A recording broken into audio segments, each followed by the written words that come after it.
the look and the feel of the show is something that really is important to me. When we set a show up, it's about how you design the look of it, how people interact with each other, the look of the office. Now, the office in the set is like a real office, but in fact, if you go in there, it's nothing like a real office. It's much, much bigger.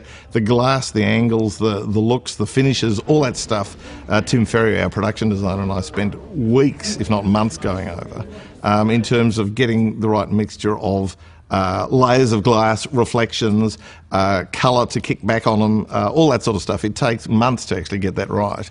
And it makes, I think, what in the end is a really distinctive looking show. I think one of the things that we all discussed is that we wanted to make sure the show had a good flow so that the camera could move easily on it, and from a design point of view that was the most imperative thing. So we designed it in a way that you could get the Steadicam out and have dialogue scenes that might be 2 or 3 minutes long and no one ever needs to stand still, and you'd never see the same background. All these characters are young, energetic, smart. But if you're just stuck in a cube, you can't show that. You've got to be able to physicalise it, because television is about visualising, physicalising what you're going to see. So we had lots and lots of corridors, space. We've designed the set so that you can literally walk around it and have no idea where you are. Then you can actually let the actors have the freedom of using that set in a way, rather than putting behind a desk, putting behind a chair, walk from A to B. I mean, it's a flexibility that gives all the directors different ways of working. Yeah, the sets are amazing. And I've been to the DPP as of today, of course, and it's not far from that. It's not just a set. We don't have to... there's no kind of false walls. Everything's real, which is wonderful for actors, because that side of the pretense is taken care of, so all you have to do is tell the story. And they've built this, as we're in now, this amazing courthouse, which to me is very theatrical, which allows for... the cameras can be hidden, so you sort of forget that you're being shot. So sometimes things can happen that aren't necessarily planned, which I really love as well. We wanted a modern look. I think the show, the whole style of the show was to be modern and clean, and modern architecture. The buildings that we're using as the exteriors are modern buildings. And again, courtroom dramas often can end up in Victorian or Edwardian courtrooms, which are beautiful in a lot of ways, but didn't necessarily match or suit the feel of the show. So we built this set, and I suppose from my point of view, we looked at some things that are regular in public buildings in Australia, is that there's the use of kind of the native timbers. We've used jarrahs and ironbark and timbers, native Australian timbers. You can see every side of it, and you can see the backs of things, and you can get the camera anywhere. I mean, that's just a philosophy that I have with sets, is that you want to make sure that you give the DP and the director as much flexibility with the camera as possible, so that they can shoot any angle, and there's the fewest number of things that they have to avoid. For instance, the ceiling in here, which everyone comments on, which probably only doesn't get seen that often, but again, it was a very important thing for me to put a ceiling in the set, because I think it gives the whole place much more veracity to have a ceiling in it, and takes it away from being a television set. It feels very realistic, because they'll have the judge there and the accused and a jury often.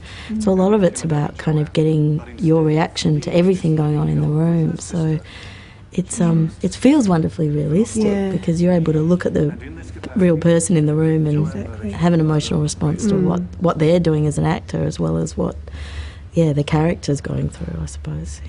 Similarly, our locations out at Parramatta look, in fact, almost like a set, because they're so modern and sharp and hard-edged that it's quite stylised. And yet it's real, but it doesn't look like other legal shows we've done in this country. What am I to do?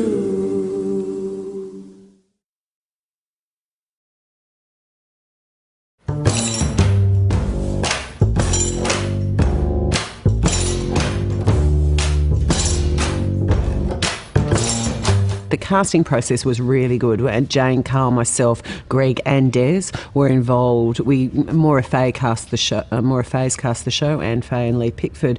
And so we started very early on in the process. Once we had a few first draft scripts, we knew what the kind of people. We picked some really fabulous audition scenes that actually came out from varying episodes. They weren't just from the first episode, so that we could get the best characters that we could find. And we spent probably a good 2.5, 3 months searching for our lead cast. It is a true ensemble, and so we needed to be able to find actors that could carry the weight of different stories, rather than just in a normal, you know, maybe in other shows you see 1 or 2 leads that carry the weight of most of the show. This, we specifically went out for a bunch of ensemble cast that the stories could go to one or each other, you know, they could carry the show. So I think we've found a really, really true, very, very talented bunch of people. And we've got a terrific range of actors, many of whom aren't so well known in terms of television or film, but come from theatre.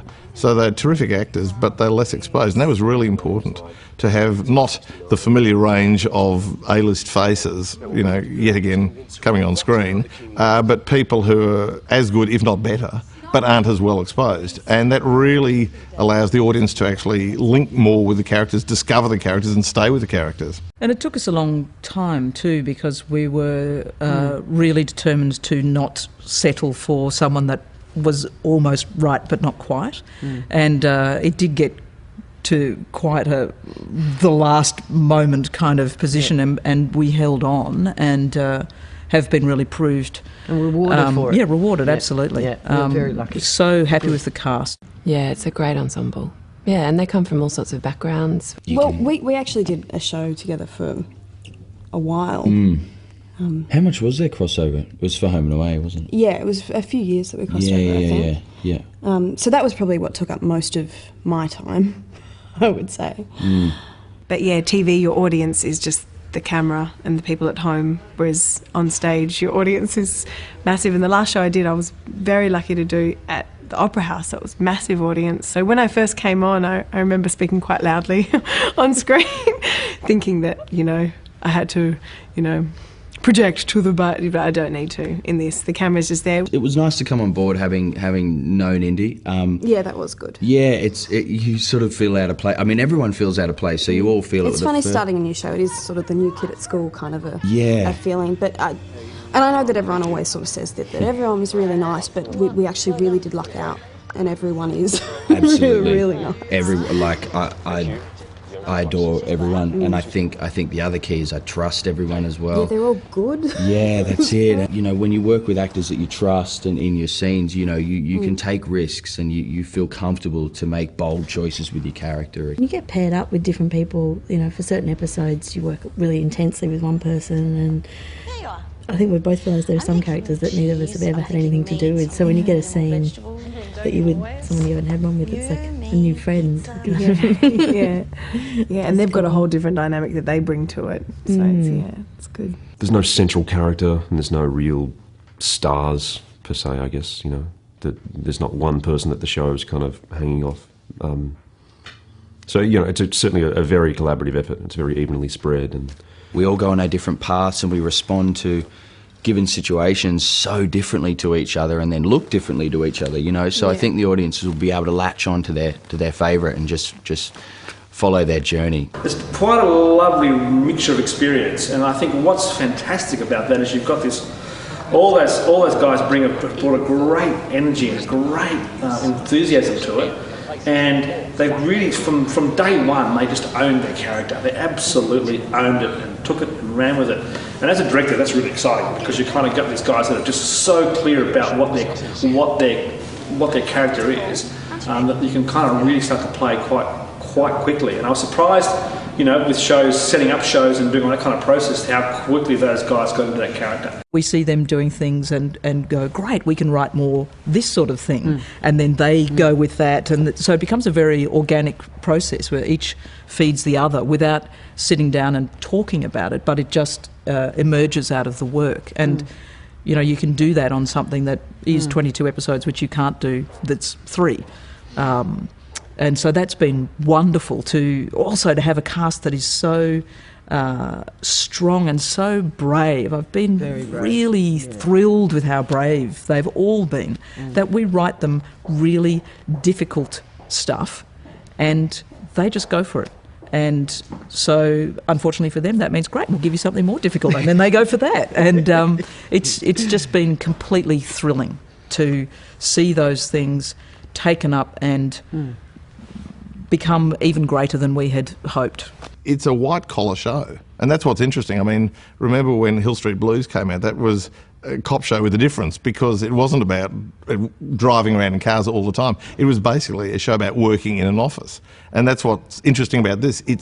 We go to court, but it's not really about court. What it is about these people prepping for court, prepping the cases, prepping to be ready for court, and then the court is the payoff in terms of does it work, doesn't it work.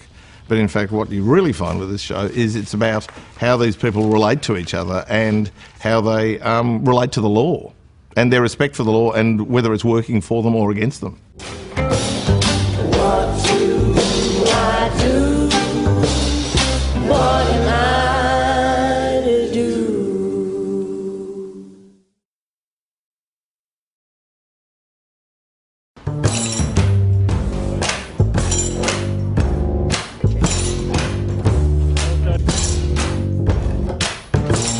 One of the things when we first started developing the show was we had a philosophy of we don't want a case of the week. And that was a really important thing for us. We didn't want a guest character to come in and say, I witnessed this man stabbing somebody on the street, and then we have to deal with that witness and take them to court, and then it's all resolved and the bad guy's sent away and everything's all neatly wrapped up in a bow. The scripts are very sharp. I mean, what's great about them is that they don't necessarily go down the path that you most expect. And what's great about our episodes is that there are twists and turns in them that you don't expect. And more, I think audiences want episodes like this, that they're not, as I said, start, middle and end. You can have stories that go over 5-10 episodes. We just keep mixing it up like that, and that again is something that adds to the feel of dynamism in the show. And the realness, as well. Which is what the actors say to us, this feels real, this dialogue I say feels real. They're really well-written characters. Yeah. And nice storylines, and they trust the actors to kind of do things rather than just have it hugely sort of storyline based. It's actually quite character based, which is really nice. There's a lot of integrity in the scripts, I think. Yeah, that's what struck me the most, is I've never felt shortchanged as a character or an actor, or as an audience member I don't think they'll ever feel, oh, that was a bit easy, or it's complicated stuff and they're quite happy to embrace that. It's assuming the audiences are adults and can follow it and want to follow it, and that's really important. They research hugely on the show, and we've got a guy on set all the time when we're doing any really full-on legal stuff that answers all your questions, or says, like, you don't stand up when you say that, or you must sort of bow to the judge when you do that. So that makes it all the more real in the scripts and things too. Every time I open a newspaper, I'm confronted with a parallel story to one we've just shot or are just about to shoot. A lot of the stories also come from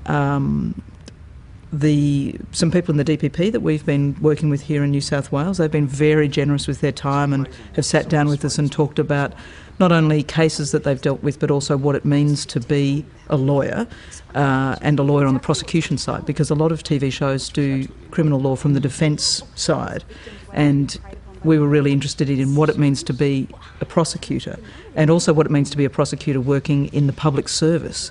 So the show is not just about the case, it's about what is it like to be a prosecutor inside a great big bureaucracy. And it's not always so much what happens, it's kind of, how it happens and how that affects everyone really, and how we deal with it and how we deal with the families and what the victims have to go through. So for a legal show, I guess we don't actually spend that much time in the courtroom. It's, most of it is in here. It's the urgency of having to prosecute it and the urgency of having to deal with it, and it's tearing you apart, that is driving this thing. We're also working with a barrister from Melbourne who used to be a prosecutor in Melbourne and is married to a Crown prosecutor. It's Hilary Bonney, who's an associate producer on the show. and she will, sit in a story conference with us, and we will say, we're interested in looking at this sort of thing, and she'll go, oh my God, I'll tell you some stories about that. And so she's been a fantastic resource, and also she's been great too, because we would say, well, what would happen if you would do X, Y, and Z? And she'd say, oh, that's not really kosher to do that. And then we go, fantastic, okay, now, so you're doing the thing that's not kosher. And she's been really great at just going with us with the stories. And instead of, sometimes when you work with people, they have a tendency to say, oh no, you wouldn't do that. But she's been very happy to go on the wild and crazy, ride that we want to take her on. And so it's much more interesting to have people doing things that are not quite right. And they're funny. I didn't think they'd be funny. Yeah, they're funny. There's a lot of comedy in the show, but it's not a comedy. I mean, in fact, the base of the show is really strikingly ugly crimes often. Yet, to cope with this, the people who work in these departments have to actually put up with it and find ways of getting through it. And whether it's humour, whether it's alcohol, whether it's drugs, whatever. I mean, there's a whole pile of releases that these characters need, and that's what's so interesting about it, that there's parts of it that are hilariously funny. But as I say, it's not a comedy. Yes, these people are lawyers, but they're also people who work in an office. And most people, have worked in an office at some time if they don't now, and they know what that is like. The office bully, the, dishes piled up in the sink, the photocopier that never works, blah, blah, blah, all that sort of stuff. And there's also humour in the private lives of these lawyers too. So it's not a law and order sort of show. We do actually show, ideally, the pressures of work and how that impacts on personal life, and then your personal life pressures, how that impacts on your work. So there's always a flow between the professional and the personal in the show. The beautiful thing about the writing is that Ben grows in each of the cases that he's dealt with. He starts in one place and finishes in a new place with a new perspective. So, because as much as they try and sort of preach that these characters aren't meant to take the cases personally, they do, absolutely. They do. You can't help but sort of take it on as what would you do in that position or whatever. So they do learn from it and sometimes get a little too invested in it. And life is unpredictable, and we're using that to make drama.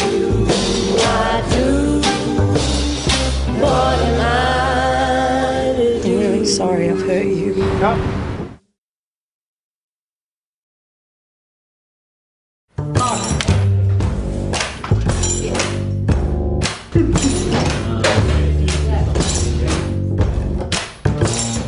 My background's as a director, and as a series producer, you are working with, in this case, a couple of co-producers, Lisa Scott and Jane Allen, and really supervising a whole pile of talented people. Above you is the network and the production company Screen Time, and below you is a team of over 50 very talented crew artists who you're working with, and actors. Jane's primarily in charge of the scripts, and normally she would be called a script producer, and I am primarily in charge of the budget, production and logistics, so normally I would be called a line producer.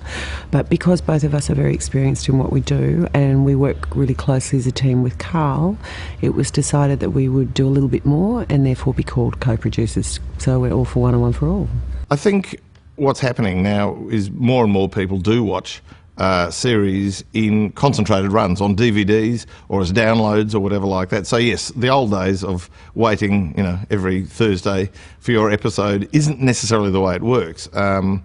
And what it means is that people can actually take in much more information and much more detail than you could if you sort of assume that people are just going to be flying in and out of the living room watching it. Because it's such a dialogue based show, one of the things when you're doing something from a prosecution point of view is that you don't have access to the defendant, the baddie. So our lawyers come into the process, after the grisly murder has occurred. We are not the people who sit down with the murderer and try and get a confession out of them or not, or try and work out a way for them to get off. So a whole lot of that drama has already happened before things get to our people. And so a lot of the show is dialogue, is discussion about ideas and processes and so on. And so it was very important with the look of the show too that we found a way to have movement in it. Otherwise it was just going to be endless talking heads, which was not going to ultimately hold an audience's attention. And so we spent a lot of time looking at how we could move the camera through the space within, you know, so whilst people are walking. So there's lots of walking and talking scenes. There's a bit of a West Wing kind of feel of people on the move, because also these people are really overworked. The office is full of glass panels. People have their conversations on the move, literally on the way to the kitchen, on the way to somebody else's office. And we shoot a lot of long lens, so that often gives you, you know, a tighter shot, but you get greater depth, and it adds to production values, and also adds a layer of complexity. So you're not sitting with people, you know, just sitting there in their chair against a set. There's a lot of movement. It surprised me how far we could go with, particularly with Erin's brush with madness, if you like, with her freaking out about the violence of a particular case she's working on, which does go a lot further into a sort of it goes into her head. It does take you into a dark place, and into, you know, we had to be very stylistically inventive to bring that to the screen, and that was exciting. I mean, when I was at film school, we do many things that were no-nos. You'd never cut on a moving camera, you never cut on a moving shot. All those old school things have gone out the window. Now you can do whatever you like. And I think the beginning of those shows like Wildside that started that process of playing with the camera, or NYPD Blue internationally, the moving camera, we don't move it like as much as they did in those days. We're much more measured when we need to be. But we shoot through glass, so we're in and out all the time. So you get the sense. And when we built the set, that goes to the way Tim Ferry designed the set. We originally had the offices jammed up against the glass. So what we did was we moved them out, created a 2-metre corridor, so then we could walk everybody around. And sometimes we completely play with the geography. And, you know, maybe the audience can have some fun looking for how we play with the geography in that way. But characters can walk all around in a figure of 8 and come back to the same spot they've started. But it keeps the dynamics in the scene, which is really important.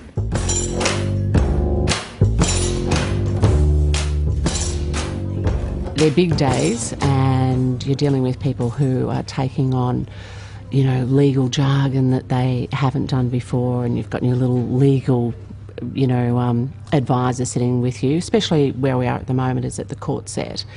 And, you know, so you're busily placing people in the court and checking with your legal advisor that you've got everyone in the right positions and doing the right thing. I think when you're shooting that fast, you really rely on your crew. We've got a fantastic DOP, Bruce Young, and it means that you become very collaborative, that, you know, I'll have an idea and we've got X amount of time to do it. He'll see that, he'll see another shot, we'll go, okay, well, we could do that, and then maybe we'll have time for that. Oh no, someone's come up with a better idea. So it's very collaborative. There was a lot of thought about how you can get a dynamic into something that is largely static on the page. And I think we've succeeded. We've really succeeded. Yeah, I think so. I think it looks there's a real dynamism to it. I do, what am I?